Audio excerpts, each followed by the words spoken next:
50 elite master mechanics across the American West tried and failed to diagnose Big Jim Callahan's cursed machine.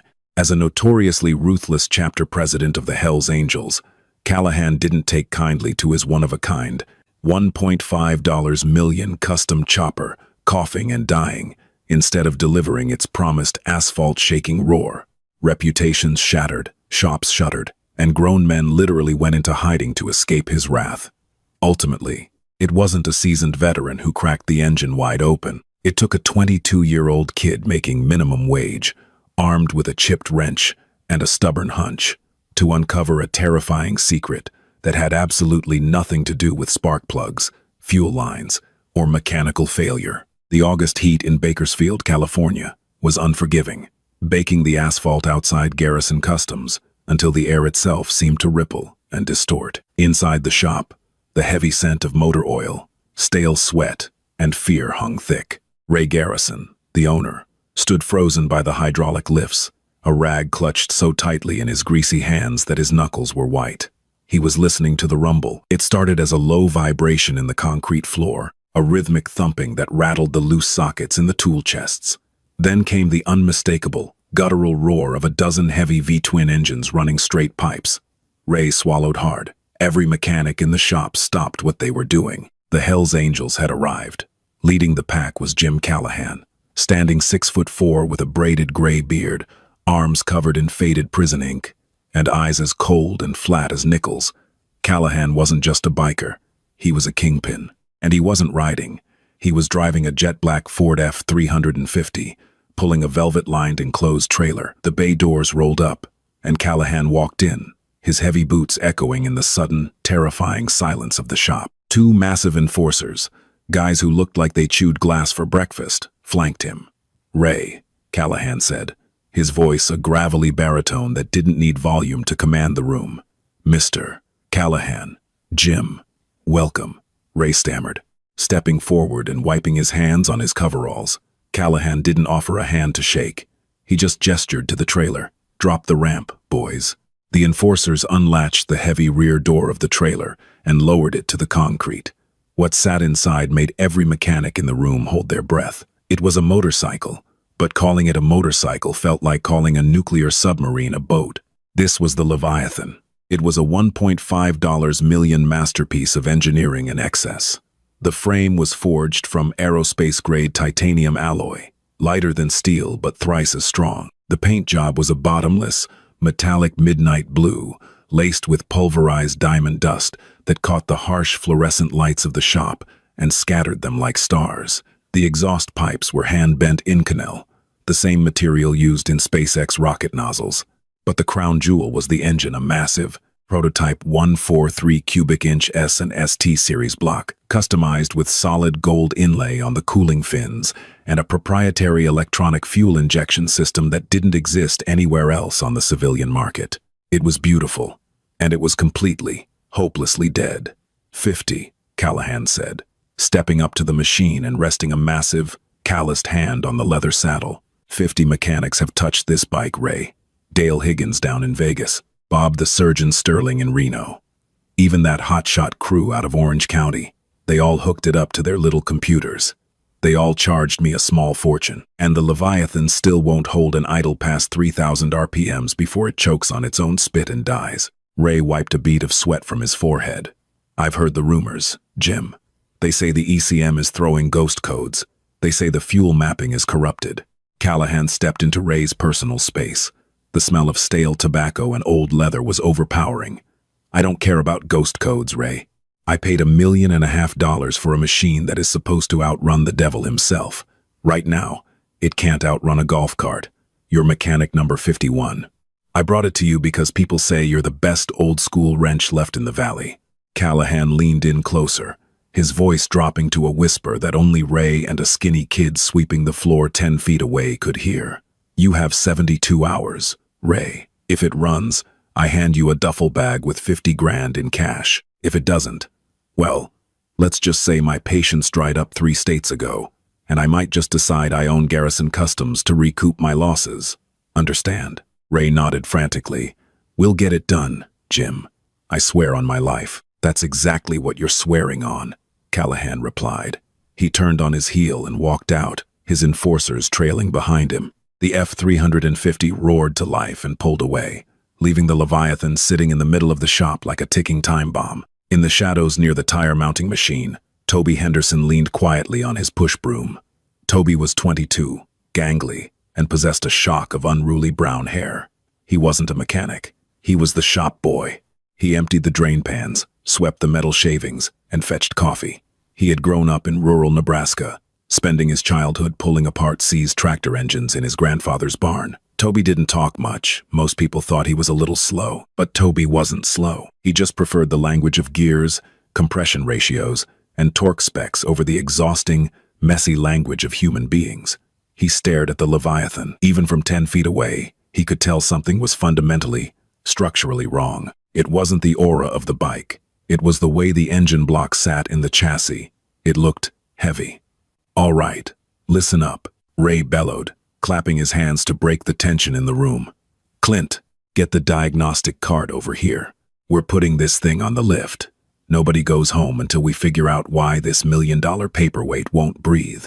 For the first 48 hours, Garrison Customs was a war zone of escalating panic.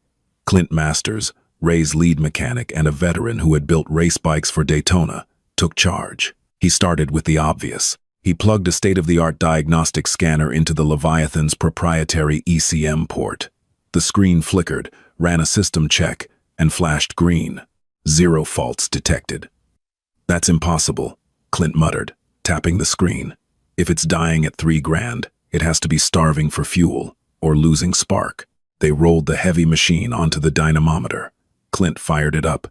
The massive 143 cubic inch engine caught instantly. It sounded like an earthquake, a deep, resonant idle that shook the dust from the shop's rafters. "Sounds perfect," Ray said, daring to smile. "Maybe it just needed to settle." "Watch," Clint said grimly. He twisted the throttle. The RPM gauge climbed. 1,000, 1,000, 500, 2,000, 2,000, 500. The roar was deafening, a symphony of internal combustion. Then it hit 3,000 revolutions per minute. Instantly, the symphony turned into a violent, metallic death rattle. The engine didn't just stall, it violently seized, kicking back against the starter with a sickening crack. A plume of black smoke shot out of the titanium exhaust, and the shop was plunged into silence, save for the ticking of the overheated metal. "See?" Clint shouted over the ringing in their ears. "It's like hitting a brick wall. Fuel pressure is perfect. Spark timing is dead on. Air intake is wide open. By all the laws of physics, this engine should be screaming all the way to the red line. But it acts like the pistons are suddenly welded to the cylinder walls." Over the next 2 days, desperation set in. They drained the fuel tank and replaced it with high-octane racing gas, thinking it was a bad mix. It died at 3,000 revolutions per minute. They ripped out the entire wiring harness, testing every single connection with a multimeter, looking for a short that might be grounding out the ignition coils at high vibrations. They found nothing. It died at 3,000 revolutions per minute. They even pulled the throttle body and replaced the injectors, thinking they were locking up under pressure. Nothing worked. By the evening of the second day, the shop was littered with empty energy drink cans and crumpled diagnostic printouts. Ray looked 10 years older. He was sitting on an overturned bucket, his head in his hands, staring at the polished chrome of the cursed machine. "It's the ECU," Clint said, throwing a wrench furiously against the brick wall. "It has to be. The computer is bricked. It's shutting down the injectors internally when it hits that RPM. It's the only thing that makes sense." Callahan said the last shop replaced the ECU twice, Ray mumbled, with brand new factory-sealed units. "It didn't change a damn thing." "Then the bike is cursed, Ray," Clint snapped, peeling off his latex gloves. "I'm done. I'm not going to be the guy holding the bag when Jim Callahan comes back here with a baseball bat. I've got a wife and kids." "Clint, you can't walk out on me," Ray pleaded, standing up. "We have 24 hours left." "I can, and I am," Clint said, grabbing his jacket off the peg. "You should pack a bag, Ray. Go to Mexico. Because whatever is wrong with that engine, it ain't mechanical, and it ain't electrical. It's witchcraft." The heavy metal door slammed shut, echoing through the cavernous shop. Ray collapsed back onto his bucket. He was ruined. He looked around the empty shop. The other mechanics had quietly slipped out hours ago, sensing the impending doom. The only person left was Toby. The kid was methodically pushing his broom across the far end of the shop, gathering metal shavings into a neat, perfect pile. The rhythmic shh of the bristles against the concrete was the only sound in the room. "Go home, Toby," Ray said, his voice hollow. "Shop's closed. Might be closed for good." Toby stopped sweeping.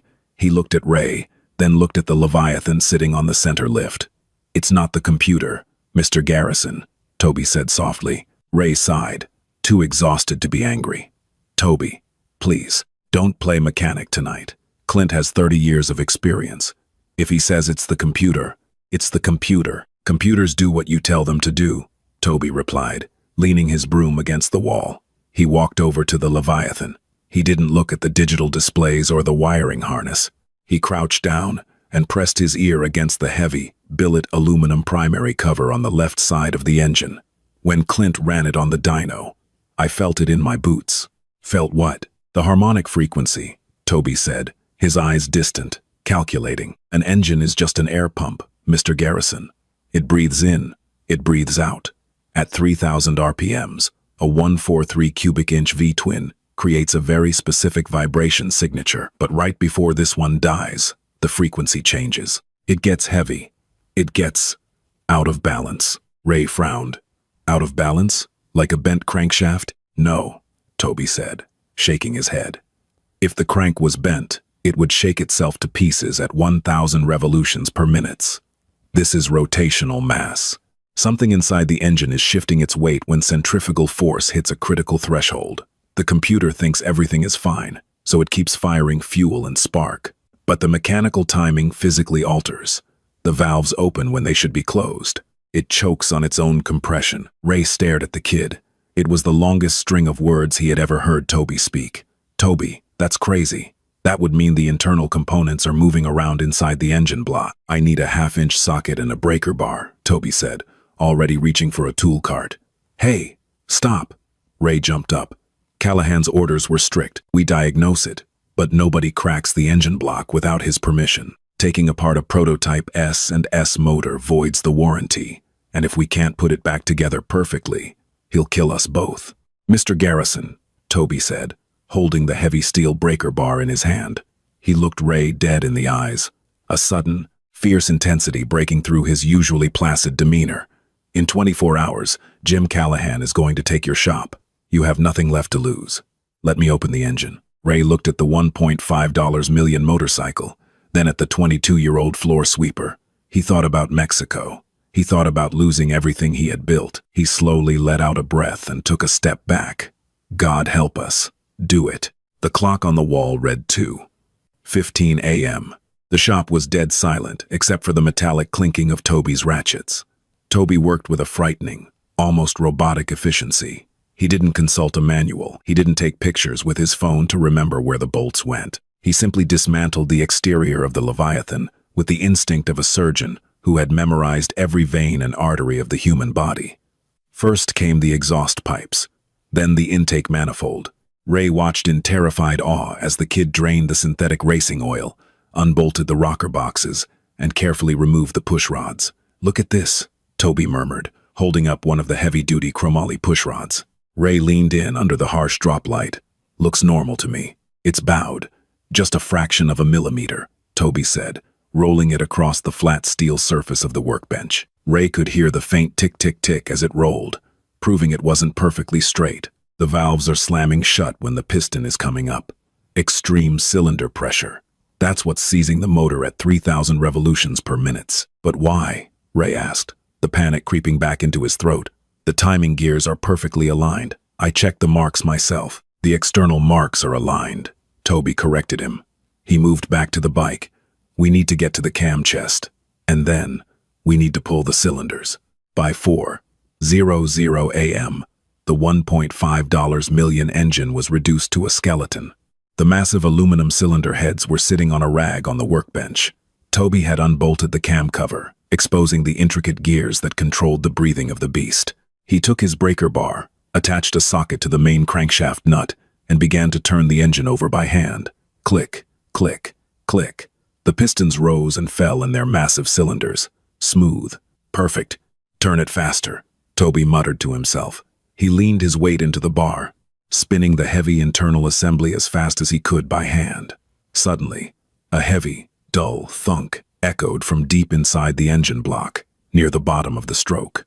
The breaker bar jerked to a halt, nearly tearing Toby's shoulder out of its socket. "There," Toby whispered, his eyes wide. "Did you hear that?" "It sounded like it hit a wall," Ray said, his face pale. "It's not the top end. It's not the valves. It's in the bottom end, in the crankcase." Toby grabbed a flashlight and peered down the dark, oily bore of the rear cylinder, looking past the connecting rods into the deep belly of the engine block. He went perfectly still. For 10 seconds, Toby didn't move. He didn't breathe. "Toby?" Ray asked, his voice shaking. "What is it? Did a bearing spin? Did the crank crack?" Toby slowly stood up, turning off the flashlight. He looked at Ray, and for the first time since Ray had known him, the kid looked genuinely terrified. "Mr. Garrison," Toby said, his voice dropping to a whisper, as if he were afraid the motorcycle itself might hear him. "There's no oil slinger down there. The counterweights on the crankshaft, they aren't factory S and S counterweights." "What are you talking about?" "It's a prototype motor. Of course, it's custom." "No, you don't understand," Toby insisted, grabbing a long, magnetic pickup tool. He fed the thin metal rod down into the crankcase, fishing around blindly in the dark oil pan. "The counterweights are supposed to be solid steel, welded to the crank to balance the weight of the pistons. But the ones in this engine, they have a hollow chamber, and something is inside them." "Inside the crankshaft?" Ray scoffed, disbelief momentarily overtaking his fear. "That's physically impossible. You can't hollow out a high-performance crank. It would shatter under the torque, unless it was forged out of titanium, like the frame." Toby countered. He pulled the magnetic tool up. At the end of the magnet, covered in thick black engine oil, was a small, perfectly cylindrical object, no bigger than a AAA battery. Toby dropped it onto a clean white rag on the workbench. He took a can of brake cleaner and sprayed the object, washing away the black sludge. Ray leaned in, adjusting his glasses. The object gleamed under the overhead lights. It was made of solid, polished tungsten, one of the heaviest metals on Earth. But it wasn't a mechanical component. There were no threads, no gear teeth.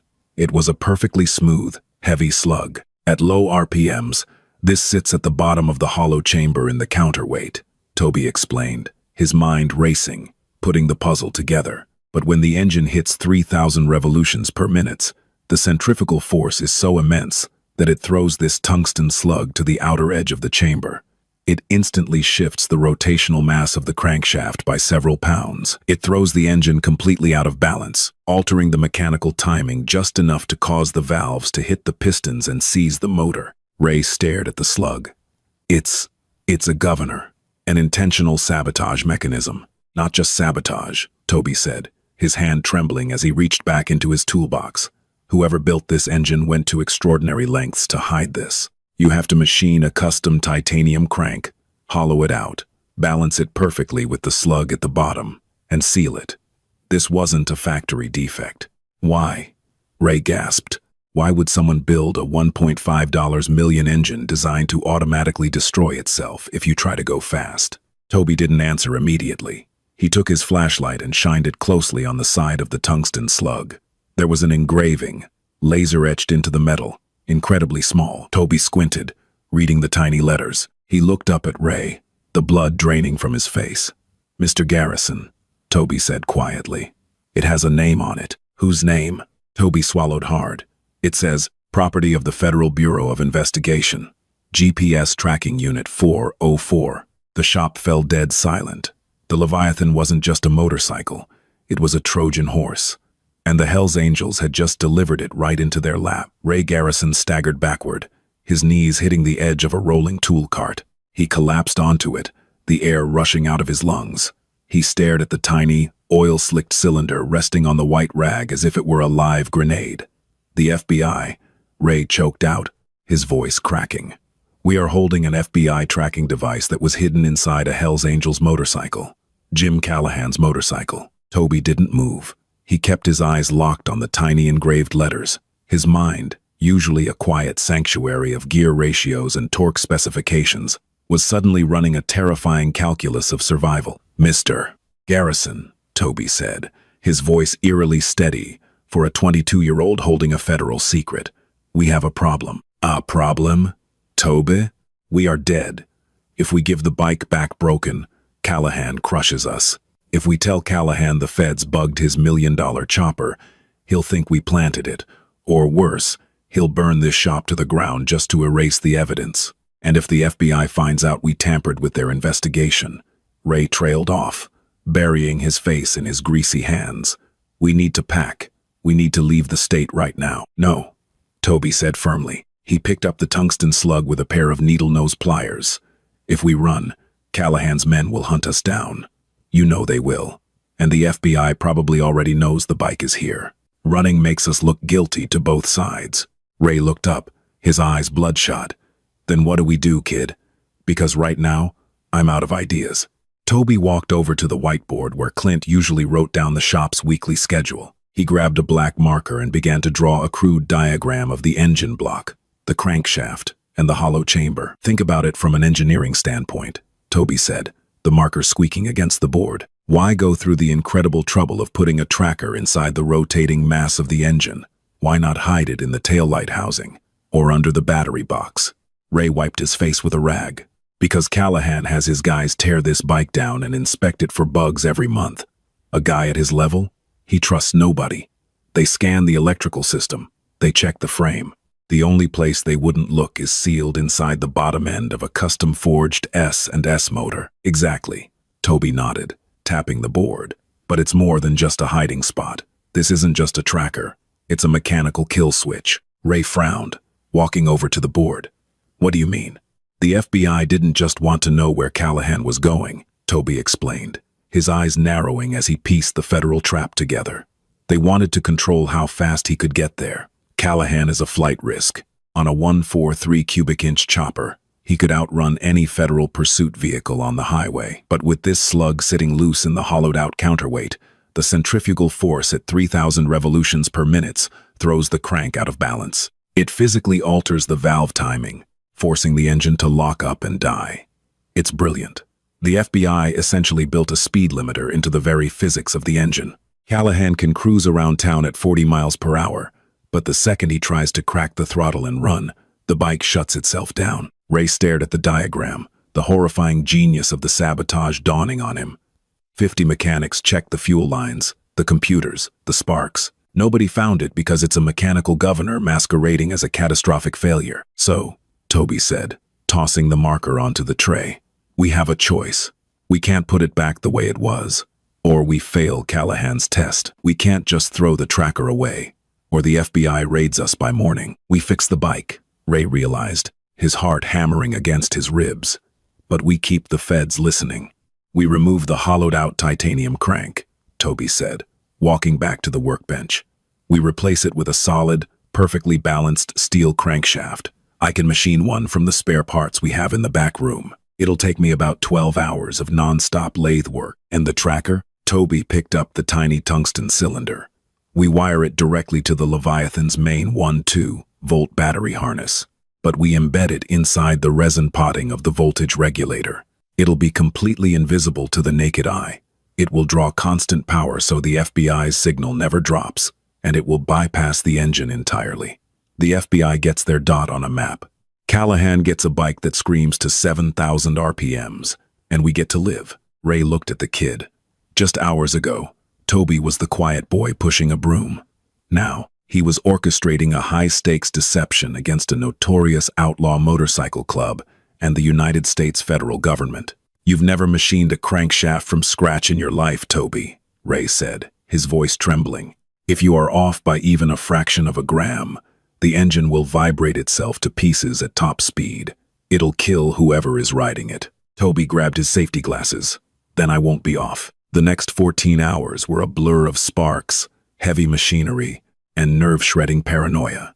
Ray locked the heavy steel bay doors, pulled the metal security shutters down over the frosted windows, and killed all the exterior lights. Garrison Customs became a submarine, running silent and deep. In the back machine shop, Toby stood in front of the massive Bridgeport lathe. The acrid smell of cutting fluid and hot metal filled the air as the machine shrieked, peeling away razor-thin ribbons of high-carbon steel. Toby was in a trance. He worked entirely by feel and extreme mathematics, calculating the exact rotational mass required to perfectly counterbalance the Leviathan's massive pistons. Every few minutes, he would stop, unclamp the heavy steel shaft, and place it on a digital balancing rig, checking for the slightest micro-wobble. Meanwhile, Ray sat at the electronics bench under a magnifying lamp, his hands shaking as he carefully chipped away the black epoxy resin from the motorcycle's voltage regulator. He had to carve out a cavity just large enough to hide the FBI tracking slug without damaging the delicate copper coils inside. If he severed a wire, the bike's charging system would fail, and Callahan would be back with a vengeance. "How's it looking, kid?" Ray called out over the roar of the lathe. 5 more passes on the drive side. Toby yelled back, wiping a mix of sweat and metal dust from his forehead. "Then we balance it." Suddenly a loud, aggressive pounding echoed from the front of the shop. Bang, bang, bang. Ray nearly dropped his soldering iron. Toby hit the emergency stop button on the lathe. The sudden silence in the shop was deafening. "Did Callahan say he was coming back early?" Toby whispered, reaching instinctively for a heavy steel wrench. "No," Ray breathed, his eyes wide with panic. He said 72 hours.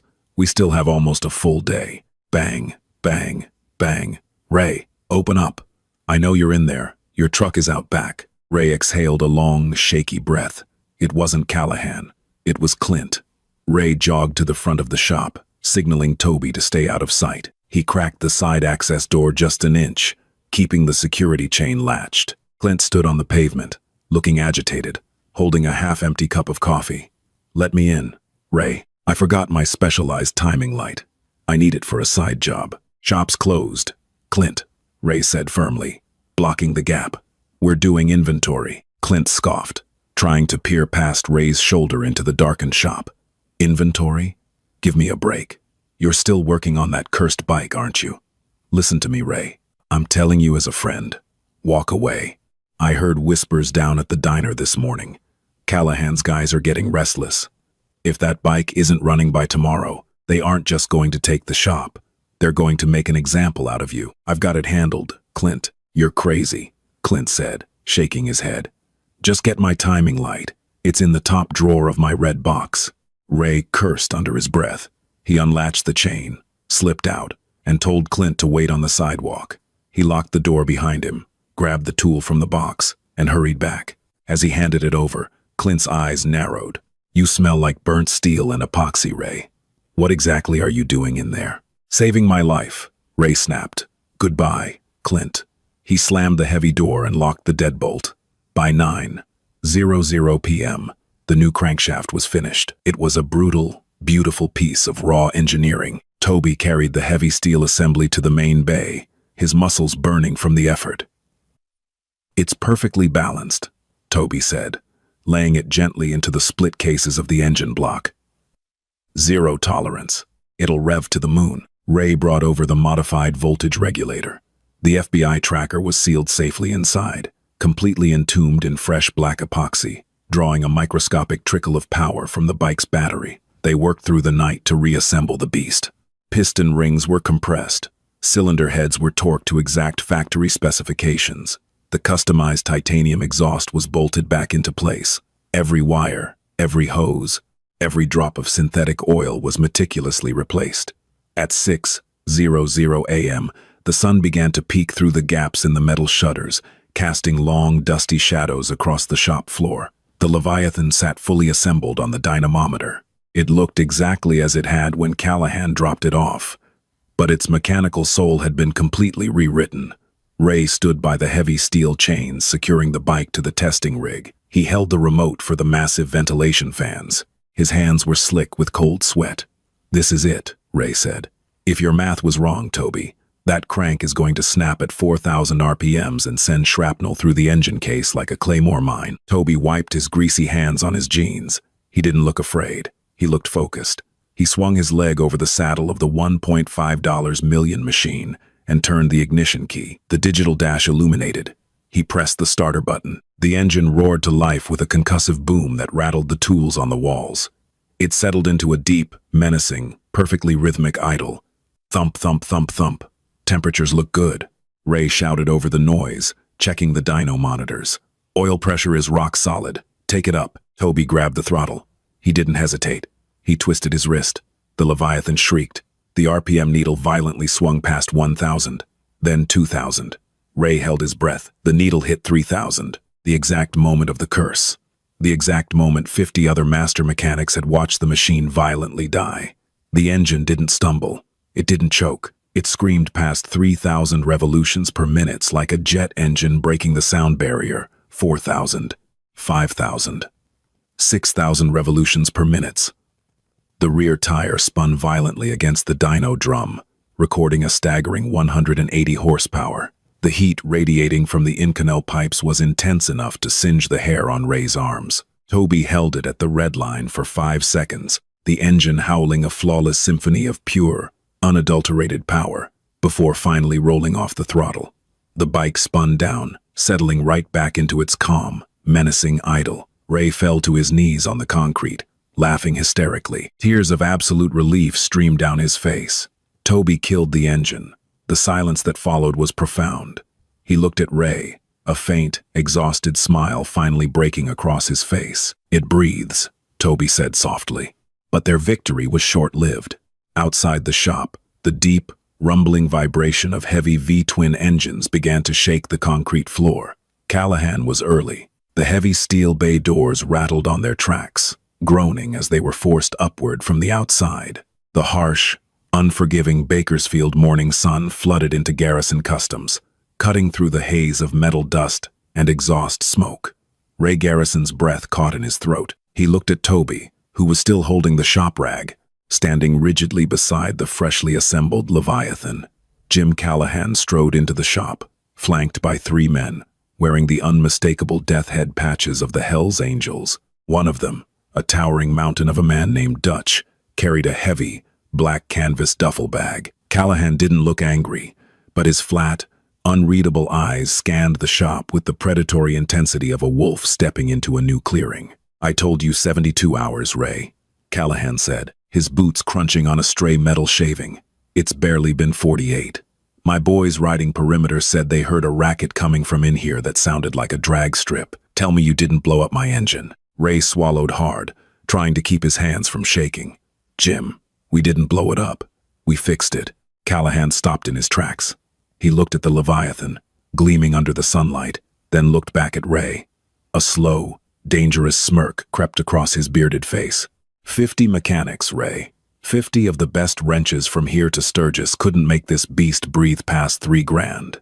And you're telling me you cracked the code in 2 days? "It wasn't me," Ray said, his voice surprisingly steady. He gestured to the gangly 22-year-old standing by the bike. "It was Toby." Callahan shifted his gaze to the kid. Dutch chuckled, a low, rumbling sound of pure disbelief. The floor sweeper, Dutch scoffed. "You let the broom boy touch $1.5 million prototype? Ray, you really do have a death wish." "Let him show you," Toby said quietly. Callahan raised a thick eyebrow. He walked slowly around the Leviathan, inspecting the chrome, the custom Inconel pipes, the flawless titanium frame. He reached out and ran a calloused finger over the heavy billet aluminum primary cover. "All right, kid," Callahan rumbled. "What was the ghost in the machine? What did everyone else miss?" Toby looked the kingpin dead in the eye. He didn't blink. He had prepared the lie perfectly while machining the new crankshaft. It was a harmonic distortion in the primary drive chain, Mr. Callahan. The previous builders used a compensating sprocket that was far too light for a 143 cubic inch block. When it hit 3,000 revolutions per minute, the chain resonance caused a micro-seizure in the clutch basket, tricking the crank sensor into thinking the engine was tearing itself apart. The computer cut the fuel to save the motor. I machined a heavier sprocket and recalibrated the tensioner. It breathes fine now. It was a brilliant piece of mechanical fiction. It sounded highly technical, entirely plausible, and most importantly, it had absolutely nothing to do with the bottom end of the engine or the federal tracking device now entombed in the voltage regulator. Callahan stared at Toby for a long, suffocating moment. Then, he grabbed the handlebars, swung his massive leather-clad leg over the saddle, and kicked up the kickstand. "We'll see," Callahan growled. He turned the key and hit the starter. The Leviathan exploded into life. The sound was deafening inside the shop, a brutal, concussive rhythm that vibrated the fillings in Ray's teeth. Callahan didn't hesitate. He pulled in the clutch, kicked it into first gear with a heavy clunk, and dumped the throttle. The massive rear tire shrieked against the concrete, leaving a thick, black strip of melted rubber on the shop floor as the bike shot out of the garage like a matte black missile. Ray and Toby ran to the open bay doors, watching the street. The three enforcers stood silently behind them. Down the long, empty industrial stretch of asphalt, Callahan opened it up. The sound shifted from a deep rumble to a terrifying, high-pitched howl. "He just hit 3,000, Ray whispered, the blood draining from his face. The howl didn't stop.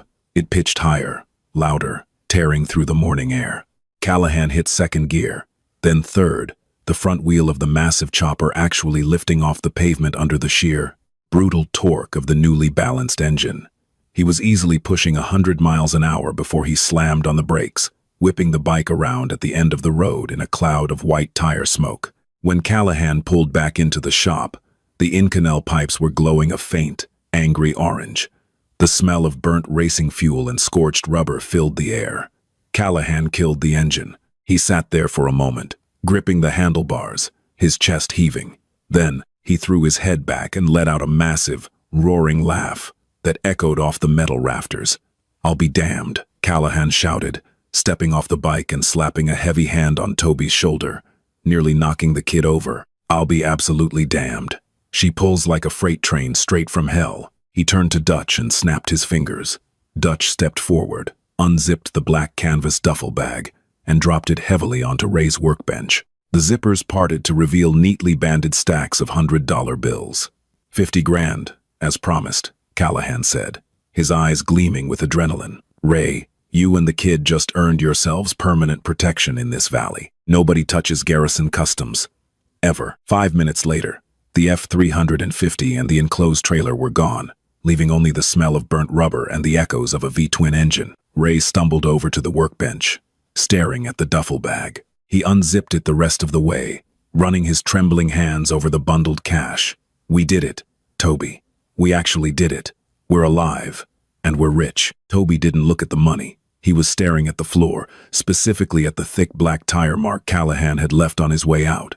"Mr. Garrison," Toby said, his voice stripped of all emotion, "lock the doors. Right now." "What? Why?"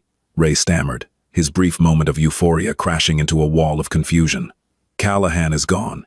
He's happy. Because Jim Callahan just rode a federally bugged motorcycle at over 100 miles an hour down a public road," Toby said, rushing to the heavy metal bay doors and yanking the chain hoist to close them. "The FBI built that tracker to kill the engine at 3,000 revolutions per minute. They designed it so he couldn't run. And right now, on a computer screen somewhere in this city, a federal agent just watched Jim Callahan's GPS dot break the speed limit and keep accelerating." Ray's face went completely white. "They know the bike has been tampered with. Worse," Toby said, throwing the heavy deadbolt on the bay door. "They know exactly where it was tampered with. The tracker has been sitting stationary at our exact GPS coordinates for the last 48 hours. Before Ray could process the sheer gravity of what Toby was saying, the sharp, authoritative screech of heavy tires echoed from the alleyway behind the shop. It wasn't the deep rumble of Harley Davidsons. It was the synchronized, aggressive braking of heavy SUVs. "Out back," Ray hissed, panicked. They didn't even have time to reach the rear access door before the heavy deadbolt was blown out of the frame with a localized breaching charge. The door kicked inward with a shower of splinters and steel shavings. 4 men wearing tactical gear and navy blue windbreakers with FBI emblazoned in stark yellow letters poured into the machine shop, their weapons drawn but lowered, sweeping the room with cold precision. "Federal agents, nobody move. Keep your hands where we can see them." Ray froze, his hands instantly shooting into the air. Toby stood perfectly still near the Bridgeport lathe, raising his hands slowly, his face an unreadable mask. A 5th man walked through the shattered doorway. He wasn't wearing tactical gear. He wore a sharply tailored gray suit, a crisp white shirt, and a dark tie. He had short-cropped sandy hair, wire-rimmed glasses, and the tired, relentless eyes of a man who hadn't slept a full night in a decade. "Clear," one of the tactical agents called out, securing the perimeter of the shop. The man in the suit walked slowly past the milling machines and the engine hoists, his polished dress shoes completely at odds with the grease-stained concrete. He stopped in front of Ray, glancing briefly at the duffel bag full of cash on the workbench, and then looked at Toby. "I am Special Agent Harrison," the man said, his voice crisp and devoid of any warmth. "Who is the owner of this establishment?" "I am," Ray choked out, his arm still raised. "Ray Garrison. What is this about? We haven't done anything wrong." Agent Harrison reached into his jacket pocket and pulled out a sleek, ruggedized tablet. He tapped the screen and held it up. On it was a digital map of Bakersfield. A blinking red dot was moving rapidly down. Interstate 5, heading north at a recorded speed of 118 miles per hour. That dot, Mr. Garrison, represents a high-value target in an ongoing federal RICO investigation, Harrison said calmly. A target who, until about 20 minutes ago, possessed a motorcycle physically incapable of exceeding 70 miles per hour. Yet, somehow, after spending 2 days inside your shop, this target has suddenly broken the sound barrier. Harrison lowered the tablet, stepping closer to Ray. The smell of expensive cologne mixed with the shop's stale oil. "We know the Leviathan was here, Mr. Garrison. We tracked it. We know Jim Callahan just left. What I need to know, right now, is how you defeated a classified, magnetically sealed kinetic governor without destroying the engine block." Ray's mouth opened, but no words came out. His mind raced, desperately searching for a lie. But under the terrifying gaze of the federal government, he was completely paralyzed. "He didn't do it." Toby's voice cut through the silence. Agent Harrison slowly turned his head, fixing his sharp gaze on the gangly kid standing near the lathe. "Is that so? And who are you?" "Toby Henderson," Toby replied, keeping his hands visible. "I'm the mechanic who fixed it." Harrison let out a dry, humorless chuckle. You look like you barely have a driver's license, son. You're telling me you cracked a piece of proprietary federal engineering that cost the Bureau $300,000 to develop?" "It wasn't that complicated," Toby said, his voice steady, stepping slightly in front of the lathe, casually blocking the view of the metal scrap bin beneath it. The bike had a severe harmonic imbalance in the primary drive chain. It was tripping the knock sensors in the ECU. I just machined a heavier compensating sprocket and flashed the computer to ignore the micro vibrations. Agent Harrison stared at Toby for a long, agonizing moment. The lie was identical to the one they fed Callahan. It was technical, it made sense, and it perfectly deflected attention away from the internal engine block. Harrison slowly walked over to Toby, invading his personal space. "A heavier sprocket," Harrison repeated softly. "Yes, sir. Fascinating," Harrison murmured. He looked down, his eyes scanning the area around Toby's feet. He noticed the heavy layer of fresh, curly metal shavings blanketing the floor beneath the lathe. They were slightly blued from extreme heat. Harrison reached down, pinched one of the metal shavings between his fingers, and held it up to the light. He rubbed it. It didn't smear like mild steel.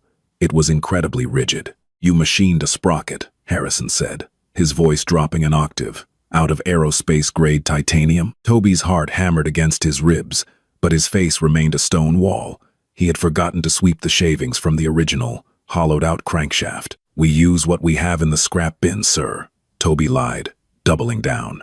Harrison dropped the titanium shaving. He leaned in so close that Toby could see the tiny red veins in the agent's eyes. "Listen to me very carefully, Toby," Harrison whispered, a terrifying edge of menace bleeding into his professional tone. "Jim Callahan isn't just a biker. He's the primary logistical hub for a cartel weapons pipeline stretching from Sinaloa to Seattle. That tracking device, and the mechanical governor housing it, was our only leash on a man responsible for moving military-grade hardware across state lines. If I find out that you discovered our device, removed it, and helped a domestic terrorist rebuild his machine..." Harrison let the threat hang in the air, heavy and lethal. He stepped back, straightening his tie. "Tear this place apart," Harrison ordered his tactical team. "Check the diagnostic logs, pull the security footage, and impound every single piece of metal scrap in this building. If they touch the bottom end of that motor, I want proof." As the agents swarmed the shop, turning over toolboxes and ripping hard drives from the office computers, Toby caught Ray's eye across the room. The old mechanic looked completely broken. They had survived the Hells Angels, but they were about to be buried by the United States government, and the only evidence that could save them or condemn them was currently buried inside a scrap bin, waiting to be found. The inside of Garrison Customs sounded like a metal recycling plant being torn apart by a tornado. Agent Harrison's tactical team moved with a brutal, practiced efficiency. They emptied snap-on tool chests, overturned 50-gallon drums of used motor oil, and ripped the drywall down in the back office looking for hidden compartments.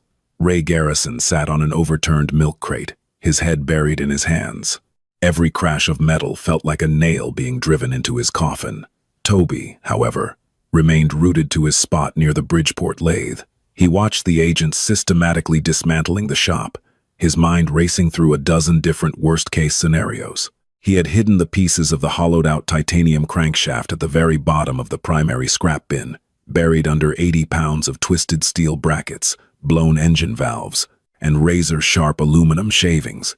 It was a needle in a metal haystack, but the FBI had brought a magnet. "Clear the office. Nothing but tax returns and old invoices," one of the agents shouted, emerging from the back room covered in drywall dust. Agent Harrison didn't acknowledge the shout. He was still staring at Toby. He paced slowly around the young mechanic, his polished dress shoes crunching on the dirty concrete. "You know, Toby," Harrison said, his voice a low, conversational hum that somehow carried over the chaos. "In my line of work, I meet a lot of liars. Most of them sweat. They stutter. They look at the door. But you have a resting heart rate of about 60 right now. You're either clinically psychopathic, or you're the smartest person in this room." "I just sweep the floors, sir," Toby said softly, "and occasionally fix what's broken." "And you fix the Leviathan," Harrison mused. He stopped next to the heavy, oil-stained steel drum that served as the shop's main scrap bin. "You told Jim Callahan it was a heavy sprocket. You told me it was a heavy sprocket. But sprockets don't require the complete teardown of a 143 cubic inch S&S prototype block. I saw the fresh silicone sealant on the engine cases before Callahan rode off. You split the bottom end." Harrison didn't wait for a response. He snapped his fingers and pointed to the scrap bin. Two tactical agents immediately holstered their weapons, grabbed the rim of the heavy steel drum, and tipped it over. A deafening crash echoed through the shop as a mountain of jagged metal, ruined gears, and oily chains spilled across the concrete floor. Ray squeezed his eyes shut. It was over. Harrison crouched down, ignoring the grease, staining his tailored suit pants. He pulled a penlight from his inner pocket and began sifting through the wreckage with the tip of his tactical pen. For 2 agonizing minutes, there was only the sound of clinking metal. Then, the penlight stopped.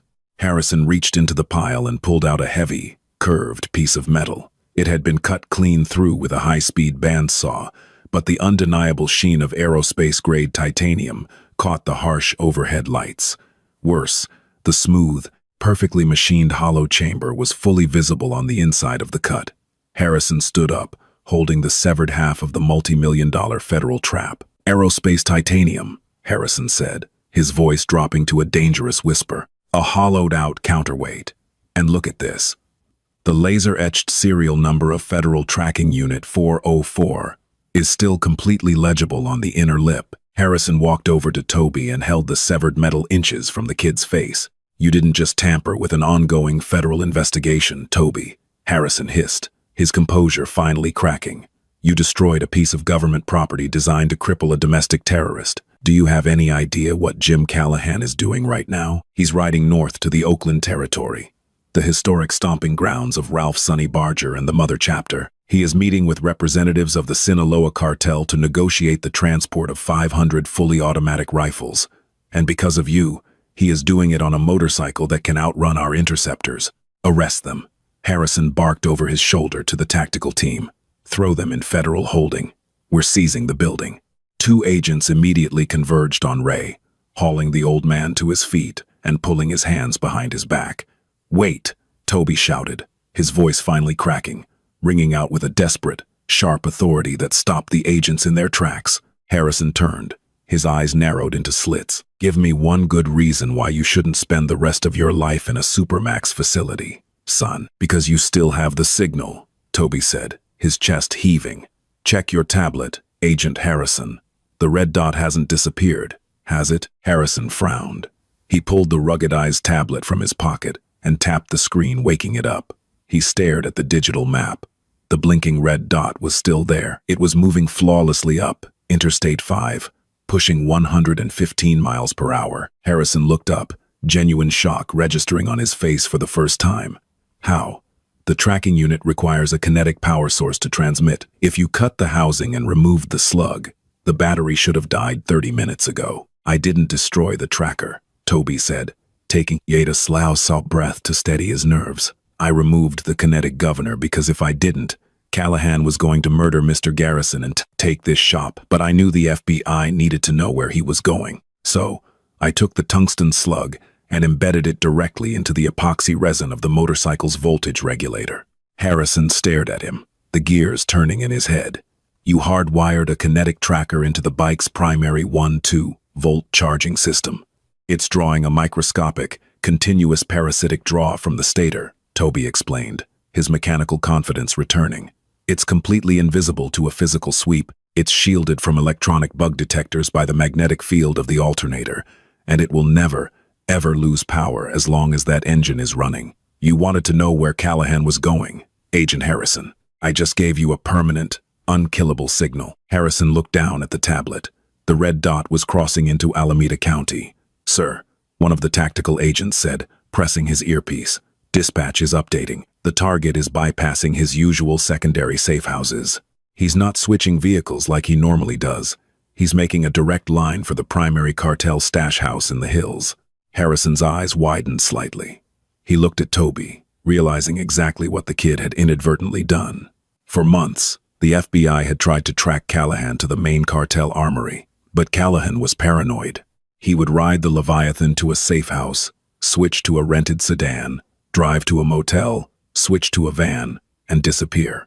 The FBI's kinetic tracker was useless because he never took the bike all the way to the final destination. But today was different. Today, Callahan had a motorcycle that finally ran the way it was supposed to. He was drunk on the adrenaline of 180 horsepower. He felt invincible. And because he felt invincible, he was riding the bugged Leviathan straight to the holy grail of the FBI's investigation. "You gave him his wings," Harrison whispered, a slow, predatory smile touching the corners of his mouth. "And he's flying right into our net." Agent Harrison waved a hand, signaling his men to release Ray. The old mechanic slumped against a workbench, gasping for air, rubbing his bruised wrists. Harrison walked back to Toby, slipping the tablet into his coat pocket. The hostility in the room hadn't vanished, but it had shifted, transforming into a tense, fragile negotiation.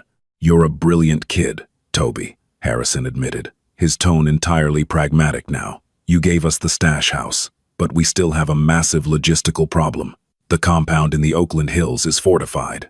If we roll armored Bearcats up that driveway, Callahan's lookouts will spot us 3 miles away. He will jump back on that $1.5 million rocket ship you just built him, and he will disappear into the redwood backroads where our helicopters can't track him. You took away the speed limiter.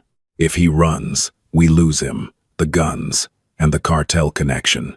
Toby looked at the scattered titanium pieces on the floor, then up at the federal agent. "He won't run, Agent Harrison," Toby said quietly. Harrison frowned. "You don't know Jim Callahan. If he smells a raid, he'll twist that throttle until the tires melt." "He can twist it all he wants," Toby replied, leaning back against the lathe. "I'm a mechanic, sir. I understand physics, and I understand heat. When I wired your tracking slug into the voltage regulator, I didn't use standard electrical solder. I used a specific low-temperature bismuth alloy. It's what we use for thermal fail-safes in high-stress racing harnesses." Ray Garrison looked up from his milk crate, his eyes widening. He hadn't seen Toby do that. "Go on," Harrison said, captivated. "The voltage regulator converts AC power from the engine into DC power for the battery," Toby explained, tracing a diagram in the air with his grease-stained finger. "It gets hot, very hot. By potting your tracker inside it, I reduced its ability to dissipate that heat. At normal cruising speeds, it's fine. But Callahan isn't cruising. He's running that bike at over 100 miles an hour. The stator is pumping maximum voltage into that regulator." Toby checked the clock on the wall. It was 10:45 a.m. It takes exactly 3 hours of sustained high RPM thermal load to heat that epoxy core to 160 degrees Fahrenheit, Toby said, his voice cold and precise. When it hits 160 degrees, the bismuth solder anchoring the main ignition relay will liquefy. The connection will sever. The fuel injectors will lose power. The spark plugs will die, and the Leviathan will shut down completely. It won't lock up and throw him off the bike. It will just die. Coasting to a silent stop, Harrison stared at the kid, absolutely floored. You built a thermal time bomb into the electrical system. I built a leash, Toby corrected him. You wanted to control how fast he could get there. I just decided to control exactly when he stops. Harrison yanked the tablet out of his pocket. The red dot was off the interstate now, crawling slowly up a winding, topographical line that represented a remote mountain road in the Oakland Hills. He's approaching the compound, Harrison said, his voice tight with anticipation. Speed is dropping. He's at the gate. The dot moved inside the perimeter of the cartel stash house and stopped. The bike is off, Harrison noted. But your thermal timer, if he tries to start it again? The engine heat soaks upward when a bike is parked, Toby said confidently. The regulator is cooking right now. If he tries to start it in the next 4 hours, the starter will click, but the ECU won't boot. He is grounded. Harrison looked from the tablet to Toby, then to Ray. The federal agent let out a long, slow exhale, shaking his head in disbelief. He reached into his pocket, pulled out a sleek black business card, and tossed it onto the workbench next to Callahan's duffel bag of cash.